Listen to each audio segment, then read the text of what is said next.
Hello guys, welcome back to my channel. வீடியோக்குள்ளே போகிறதுக்கு முன்னாடி மறக்காமல் அந்த வீடியோக்கு ஒரு லைக்கை போட்டுருங்க.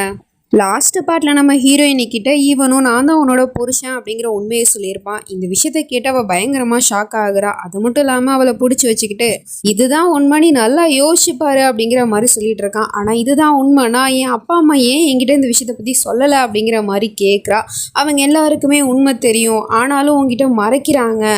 பிகாஸ் நான் உன்னை கல்யாணம் பண்ண புதுசில் ரொம்பவே கொடுமைப்படுத்தினேன், அதனால தான் அவங்க நான் இப்போவும் அதே மாதிரி இருக்குன்னு நினச்சிக்கிட்டு அவங்க அந்த உண்மையை மறைக்கிறாங்க. ஆனால் நான் திருந்திட்ட மயிரா, ப்ளீஸ் மயிரா நல்லா யோசிப்பாரு அப்படிங்கிற மாதிரி சொல்லிட்டு இருக்கான். அடுத்த நிமிஷமே நம்ம ஹீரோயினிக்கு எல்லாமே ஞாபகம் வந்துட்டு போகுது. அதாவது வழக்கம் போல் பிளர்ராக தான் ஞாபகம் வந்துட்டு போகுது. அது என்ன விஷயம்னு தெரிஞ்சுக்க முடியாமல் இவளுக்கு தலை வேற பயங்கரமாக வலிக்குது. அவன் வேற பக்கத்தில் நின்றுக்கிட்டு நல்லா ஞாபகப்படுத்தி பாரு மயிரா அப்படிங்கிற மாதிரி சொல்லிக்கிட்டு இருக்கான். அதுக்கப்புறம் அந்த கோயிலுக்கு ஒரு வழியாக அந்த டாக்டர் பையலுமே வந்துட்டான். அவன் வந்து பார்க்கும்போது அங்கே யாரையுமே காணோம். நம்ம ஹீரோயினோட வளையல் மட்டும்தான் அங்கே உடஞ்சி கிடக்குது. எங்கே போயிருப்பாங்க அப்படிங்கிற மாதிரி சொல்லிட்டு பார்த்துட்ருக்கான். பார்த்தா நம்ம ஹீரோயினி அங்கே ஒரு பக்கமாக ஓடிக்கிட்டு இருக்கான் மலை சைடு. பின்னாடியே இவனும் மயிரா அப்படின்னு சொல்லிட்டு கத்திக்கிட்டே ஓடி வந்துட்டுருக்கான். இவங்க ரெண்டு பேரும் வராங்க. ஆனால் அந்த வெள்ளிக்காரி எங்கே போனான்னு பார்த்தா அவள் அங்கே மலை சைடு இருக்கிற ஒரு மரத்துக்கிட்ட ஓரமாக ஒளிஞ்சு நின்றுட்டுருக்கா. அவனும் அங்கேருந்து ஓடி வந்து நம்ம மயிரா கிட்ட எல்லாத்தையும் ஞாபகப்படுத்தி பாரு மயிரா, நான் தான் உன்னோட புருஷன், நீ என்னோட பொண்டாட்டி, நம்ம ரெண்டு பேருக்கு நடுவில் 7 ஜென்மத்து உறவு இருக்குது, நீ ஒரு தடவை கண்ணை மூடிட்டு என்னோட பேரை சொல்லு, உனக்கு எல்லாமே திரும்ப ஞாபகம் வந்துடும் அப்படிங்கிற மாதிரி சொல்லிக்கிட்டு இருக்கான். அவ்வளோ போது நிறுத்துங்க, ஏன்னா புது ட்ராமாவா, ஏன் அப்படிலாம் பேசிகிட்டு இருக்கீங்க அப்படிங்கிற மாதிரி கேட்டுட்ருக்கா. ஸோ இதை தூரத்துலேருந்து அந்த வெள்ளிக்காரியும் பார்த்துக்கிட்டு ஒருவேளை மயிராக்கு எல்லாம் ஞாபகம் வந்துருச்சு அப்படின்னா அப்புறம் என்னோட வாழ்க்கை என்ன ஆகுறது அப்படிங்கிற மாதிரி யோசிச்சுட்டு பார்த்துட்ருக்கா. அப்போ தான் பார்த்தா நம்ம ஹீரோயினி ஒரு மர விழுது மேலே காலை வச்சுக்கிட்டு இருக்கா. அதோட விழுது எண்டு பகுதி இந்த சைடு இவரோட கையில் இருக்குது.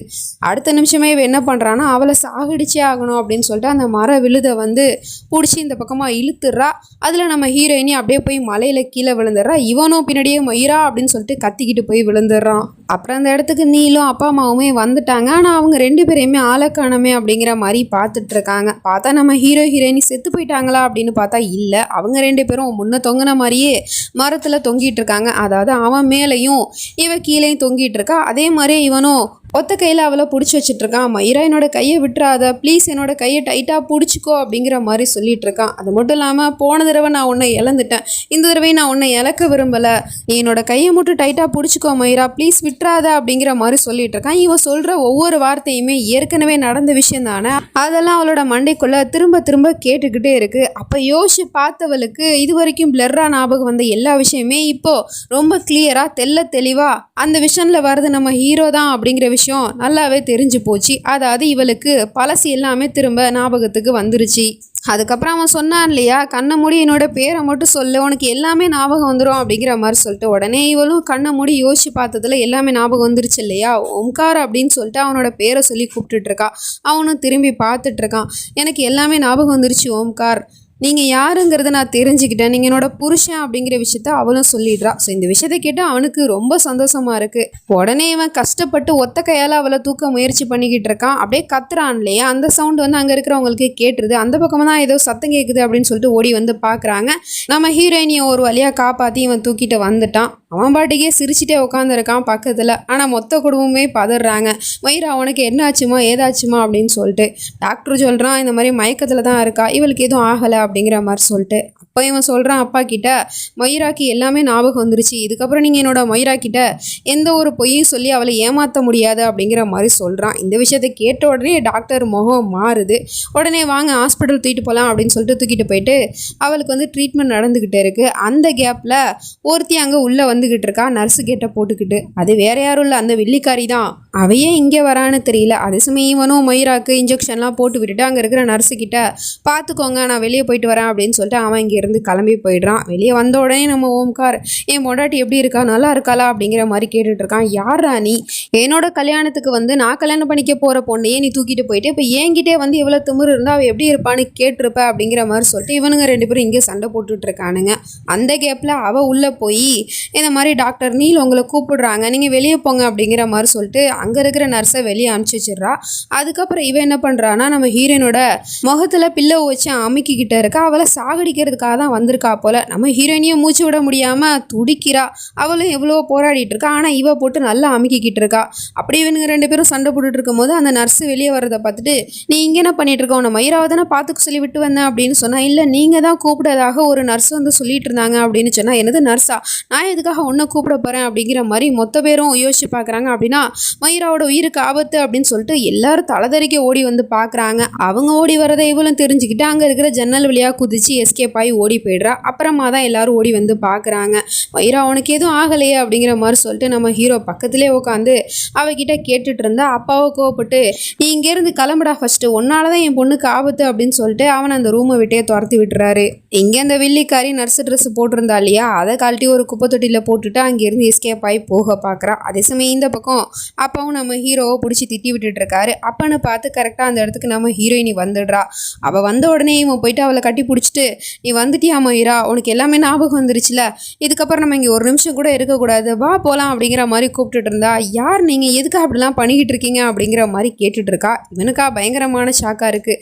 என்ன பேசிகிட்டு இருக்க மயிரா, உனக்கு தான் எல்லாம் ஞாபகம் வந்துருச்சு, உனக்கு எல்லாம் தெரியும் தானே, அப்படியே அப்படி பேசிகிட்டு இருக்க அப்படின்னு கேட்டால். ஆமாம், எனக்கு எல்லாமே தெரிஞ்சு போச்சு, நீங்கள் யார் எப்பேற்பட்ட ஆளுங்கிறத நான் தெரிஞ்சுக்கிட்டேன். இங்கே பாருங்கள், உங்களுக்கும் எனக்கும் இது வரைக்கும் எந்த ஒரு வரவும் இருந்ததும் கிடையாது, இனி இருக்க போகிறதும் கிடையாது. அதனால தேவையில்லாமல் இங்கே வந்து ட்ராமா பண்ணுறது விட்டுட்டு மரியாதை இங்கேருந்து கிளம்புங்க அப்படிங்கிற மாதிரி சொல்லிட்டு இருக்கா. அவன் உடனே அவளை பிடிச்சி வச்சுட்டு, என்ன பேசிகிட்டு இருக்க மயிரா, உனக்கு எல்லாமே ஞாபகம் வந்துச்சு தானே, நீ என்கிட்ட கூட என்னோட பேரை ஓம்கார்னு சொல்லிட்டு கூப்பிட்டியே, உன்னோட வாயால் நீ தானே சொன்ன எல்லாமே எனக்கு ஞாபகம் வந்துருச்சு அப்படின்னு சொல்லிட்டு. அப்படி இருக்கும் போது இப்போ எதுக்காக மறைக்கிற, இவங்க எல்லாரும் இருக்காங்கிறதுக்காக இப்படி என்கிட்ட பொய் சொல்லிக்கிட்டு இருக்கேன், எனக்கு நல்லாவே தெரியுது, உன்னோட கண்ணை பார்த்தாலே எனக்கு தெரியுது உனக்கு எல்லாமே ஞாபகம் வந்துருச்சு, அப்படி இருந்தும் எதுக்காக மயிரா உண்மையை மறைக்கிற அப்படிங்கிற மாதிரி கேட்டுட்டு இருக்கான். உடனே இவ கோவப்பட்டு அங்கே இருக்கிற சிஸ்டரை எடுத்து, உண்மை தானே, உண்மை என்ன தெரியுமா, இதுதான் உண்மை, நீங்கள் இங்கேருந்து கிளம்பல, அப்புறம் நானே என்னோட கையால் உங்களை கொலை பண்ணிடுவேன் அப்படிங்கிற மாதிரி சொல்லிட்டு இருக்கா. அவனும், கொலை தானே பண்ணணும், தாராளமாக கொல்லு மயிரா, உன் கையால் செத்து போகிறது எனக்கு சந்தோஷம்தான், கொல்லு அப்படிங்கிற மாதிரி சொல்லிட்டு முன்னாடி போய் நின்றுட்டு இருக்கான். அவளும் குத்துறதுக்கு யோசிச்சுட்டு நின்றுட்டு இருக்கா. அப்பன்னு பார்த்து இந்த நீளும், அதுக்கெலாம் ஒன்றும் அவசியம் இல்லை மயிரா, இவனை என்ன பண்ணணும்னு எனக்கு தெரியும், வாங்க சார் அப்படிங்கிற மாதிரி கூப்பிட்டுட்டு இருக்கான். பார்த்தா போலீஸ் தான் வந்து நின்றுட்டு இருக்காங்க. இவனை அரெஸ்ட் பண்ணுங்க, கோர்ட் ஆர்டரையும் மீறி இவன் மயிரா கிட்ட நெருங்க பார்த்துருக்கான். மயிராவை அவளோட கல்யாண மண்டபத்திலேருந்து கிட்னாப் பண்ணி தூக்கிட்டு போயிட்டான், இதை அவள் மறுக்க முடியாது, வேணும்னா மயிரா கிட்டே கேளுங்க அப்படிங்கிற மாதிரி சொன்னா. அவளும், ஆமாம் இவர் தான் என்னை கிட்னாப் பண்ணாரு, இங்கேருந்து இவரை கூட்டிகிட்டு போங்க அப்படிங்கிற மாதிரி சொல்கிறா. உடனே போலீஸும் அரெஸ்ட் பண்ணிட்டு அங்கேருந்து கூட்டிகிட்டு போயிடுறாங்க. இதெல்லாம் தூரத்துலேருந்து அந்த வெள்ளிக்காரியும் பார்த்துட்டு, அப்படின்னா மயிராக்கு எதுவுமே ஞாபகம் இல்லையா, அப்புறம் எதுக்காக இவரை நம்ம கொல்லணும், இவளால் நமக்கு எந்த ஒரு ஆபத்தும் வரப்போகிறது இல்லை அப்படிங்கிற மாதிரி சொல்லிட்டு அவள் இங்கேருந்து கிளம்பி போயிடுறா. நம்ம ஹீரோவை போலீஸில் பிடிச்சிட்டு வந்தாங்க இல்லையா, இப்போ ரிலீஸ் பண்ணிக்கிட்டு இருக்காங்க. ஏன்னா பெயில் வந்து வாங்கிட்டாங்க போல். யார் எனக்காக பெயில் வாங்கினது அப்படின்னு கேட்டால் அதோ அவர் தான் அப்படிங்கிற மாதிரி கை காட்டுறாங்க. பார்த்தா அப்பா தான் வாங்கியிருக்காரு போல். அப்பா பார்த்த உடனே அங்கேருந்து ஓடி போய் கட்டி பிடிச்சிட்டு அழுதுட்டு இருக்கான். மயிராக்கு எல்லாமே ஞாபகம் வந்துருச்சுன்னு நினச்சி நான் சந்தோஷப்பட்டேன்ப்பா, ஆனால் அவளுக்கு இப்போ எல்லாமே மறந்து போச்சுன்னு சொல்லிக்கிட்டு இருக்கா. ஆனால் அவள் என்கிட்ட பொய் சொல்கிறான்னு தான் எனக்கு தோணுது அப்படிங்கிற மாதிரி சொன்னால், அவன் காதல் மேலே நம்பிக்கை வைப்பா, கண்டிப்பாக அவனோட மயிரை அவங்ககிட்ட திரும்ப வருவா அப்படிங்கிற மாதிரி சொல்லிட்டு அப்பா அவனை அங்கேருந்து கூட்டிகிட்டு போயிட்டுருக்காரு. ஸோ இதெல்லாம் தூரத்துலேருந்து நம்ம மயிரா பார்த்துட்ருக்கா. ஆக்சுவலி இவ சொன்னது எல்லாமே போய் நம்ம மயிராக்கு எல்லாமே ஞாபகம் வந்துருச்சு. இப்போ நம்ம ஓம்கார் தான் மயிராவோட புருஷன் அப்படிங்கிற விஷயம் எல்லாமே இவளுக்கு தெரியும். பட் இருந்தாலும் இவ ஏன் அப்படி தான் நடந்துக்கிட்டா அப்படின்னா, ஐஸ்வர்யாவால் ஓம்காரோட உயிருக்கு இவ ஆபத்துன்னு நினச்சிட்டு இருக்கா. அப்படி இருக்கும்போது அவள் தான் கெட்டவன்னு நிரூபிக்கிறதுக்கு இவகிட்ட எந்த ஒரு ப்ரூஃபுமே இல்லை. அதை கலெக்ட் பண்ணுறதுக்காகவும் அப்புறம் இப்போவும் மயிரா கடைசியாக அந்த மலை மேலேருந்து விழுகும் போது அவங்ககிட்ட ஒரு சத்தியத்தை வாங்கியிருப்பா, நீங்கள் ஒரு நல்ல மனுஷனாக வாழணும் அப்படின்னு சொல்லிட்டு. ஆனால் இவன் அப்போ நடந்துக்கிறதெல்லாம் பார்க்கும்போது ஒரு நல்ல மனுஷனாக வாழ்கிற மாதிரி தெரியவே இல்லை. ஆனால் திரும்பவும் சைக்கோ குணம் அவனுக்குள்ளே எட்டி பார்க்கத்தான் செய்யுது. வழுக்கட்டாயமாக அழைச்சிட்டு போயிட்டு கல்யாணம் வரைக்கும் பண்ணிக்க போனான் இல்லையா. ஸோ அதெல்லாம் யோசிச்சு பார்த்துட்டு இவர் இன்னும் திருந்தவே இல்லை அப்படிங்கிற மாதிரி சொல்லிட்டு தப்பாக நினச்சிக்கிட்டா. வெயிட் பண்ணி தான் பார்க்கணும். நெக்ஸ்ட் நினச்சி நம்ம அடுத்த பாட்டில் பார்த்து தெரிஞ்சுப்போம். அது வரைக்கும் பை ஃப்ரெண்ட்ஸ்.